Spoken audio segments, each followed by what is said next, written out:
अभी सुन रहे हैं विराट म्यूजिक की शानदार प्रस्तुति।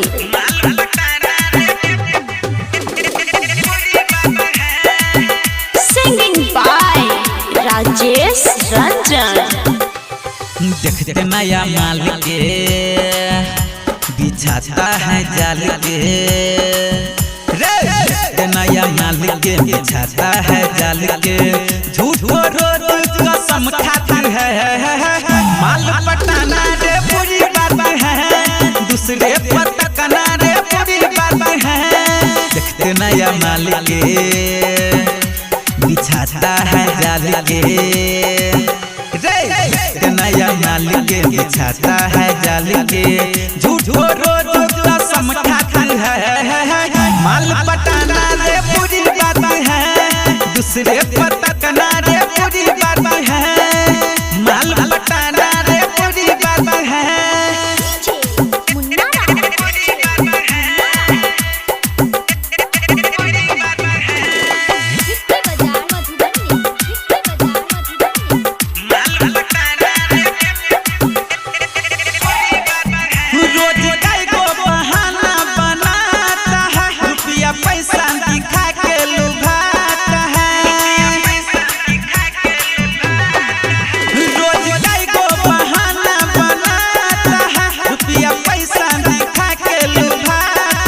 सब दिन शॉपिंग करा के, बर्गर पिज्जा खिला के, सब दिन शॉपिंग करा के, बर्गर पिज्जा खिला के, दोस्त के साथ करत धाधर है, माल पटाना रे बुरी बात है, दूसरे पर तकना रे बुरी बात है, माल पटाना रे बुरी बात है।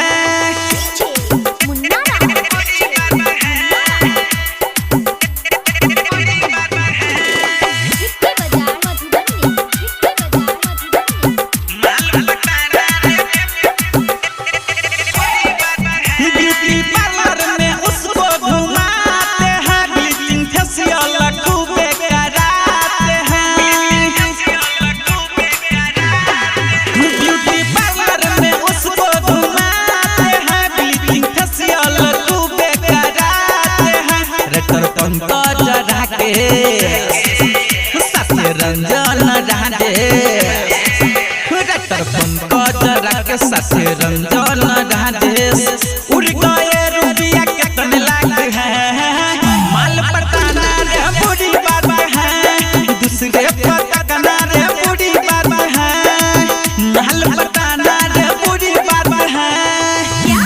Virat music digital recording studio, Yamuna Nagar, Jagadhri.